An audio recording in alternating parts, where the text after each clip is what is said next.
नमस्कार, आप देख रहे हैं खबर उत्तराखंड और मैं आपके साथ रक्षिता। स्वागत है आपका हमारे इस खास कार्यक्रम में, जहां हम आपको मिलवाते हैं उत्तराखंड के उन शख्सियतों से जो इन खूबसूरत वादियों में रहकर पहाड़ी संस्कृति, यहां की अद्भुत कला, यहां के पर्यावरण को संवारने का काम कर रहे हैं, पहाड़ों में स्वरोजगार को बढ़ावा दे रहे हैं और साथ ही उत्तराखंड में कुछ नया काम करके अपना नाम बना रहे हैं।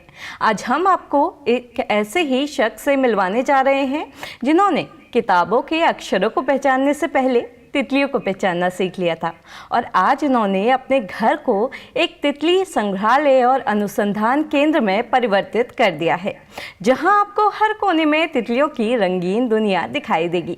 तो आइए मिस्टर पीटर से ही जानते हैं उनके इस अद्भुत सफ़र के बारे में। नमस्कार सर, कैसे हैं आप? हम आपके रिसर्च सेंटर के बारे में कुछ बात करें इससे पहले हमारे दर्शकों को अपने बारे में थोड़ा सा बताइए और साथ ही में ये भी बताइए कि तितलियों में आपकी रुचि कैसे आई। थैंक यू रक्षिता जी, मुझे आमंत्रित करने।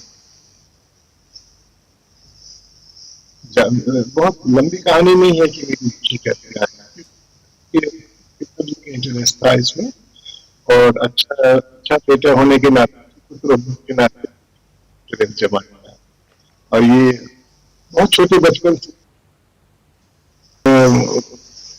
पिताजी के साथ टीम था। और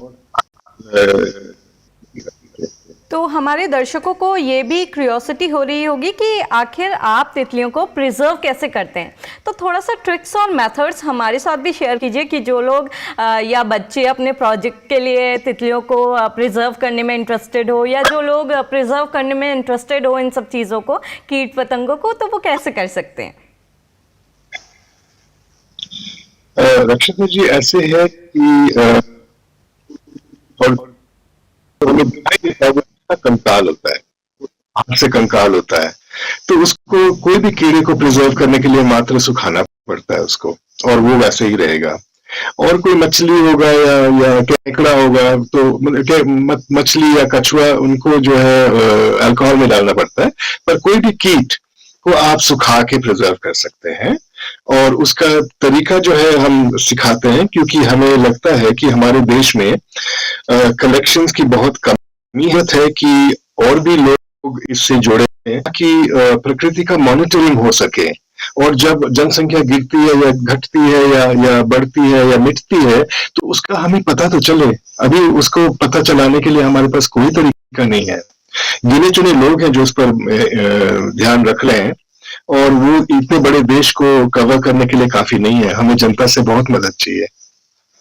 तो आपके पास तो कई खास तितलियां होंगी, तो आपकी सबसे फेवरेट तितली की प्रजाति कौन सी है? वैसे जिस तितली पर मैं उस वक्त काम कर रहा होता हूँ वो फेवरेट होती है। जब वो निपट जाता है तो फिर अगला वाला हिट हो जाता है। तो ऐसे करके पिछले समय में अलग अलग वाले थे फेवरेट, कभी ऑरेंज ओक लीफ, कभी कॉमन पीकॉक, कभी अलग अलग वाले, कभी बहुत बोर दिखने वाले ग्रे वाले। पर अगर उसकी कहानी रुचि या उसकी कहानी नहीं जानी गई है तो उसकी वजह से उसको पता लगाना थोड़ा सा इंटरेस्ट बैठता है। जैसा कि हम सुन रहे हैं कि दिन भर या डेली क्या हो रहा है, हमारा क्लाइमेट चेंज होता जा रहा है, इसकी वजह से तितलियों पर भी प्रभाव पड़ रहे हैं और धीरे धीरे वो खत्म होती चली जा रही है, जिसके लिए तितली महोत्सव जैसे प्रोग्राम्स कंडक्ट किए जाते हैं। तो हम निजी तौर पर तितलियों को कैसे कंजर्व कर सकते हैं, हम क्या स्टेप्स उठा सकते हैं इसके लिए? पहली बात ये गलत है कहना कि तितलियों पर खतरा मंडरा आ रहा है। ऐसी बात नहीं है। जलवायु बदलता है, ये ऐतिहासिक है, हमेशा से जलवायु बदलते आ रहा है, इसलिए उसको जलवायु कहते हैं। और जो तितलियों की जनसंख्या ऊपर नीचे जाती है वो आम बात है। जैसे पिछले 2 साल में एल नीनो इफेक्ट चला दुनिया भर में, और उसकी वजह से उसका असर हिमालय में ये था कि तितलियों की जनसंख्या गिर गई। पर वो अगले साल जब ला नीना शुरू होगा तो बहुत जल्दी से वापस आ जाए, कोई घबराने वाली बात नहीं है। इस पर हमने पिछले साल पब्लिश किया था आर्टिकल। तो सर बहुत बहुत धन्यवाद आपका हमारे साथ जुड़ने के लिए और तितलियों के बारे में जानकारी शेयर करने के लिए। तो ये थे हमारे साथ उत्तराखंड के बटरफ्लाई मैन पीटर सर, जिनका नाम सुनते ही जहन में तितलियों का जिक्र आ जाता है। इनके लिए तितलियां सिर्फ एक कीट नहीं हैं, बल्कि प्रकृति की जीवित कविताएं हैं। अब तितलियों की बात आ रही है तो आप हमें बताएं कि आपके आसपास कितनी तितलियां दिखाई देती हैं।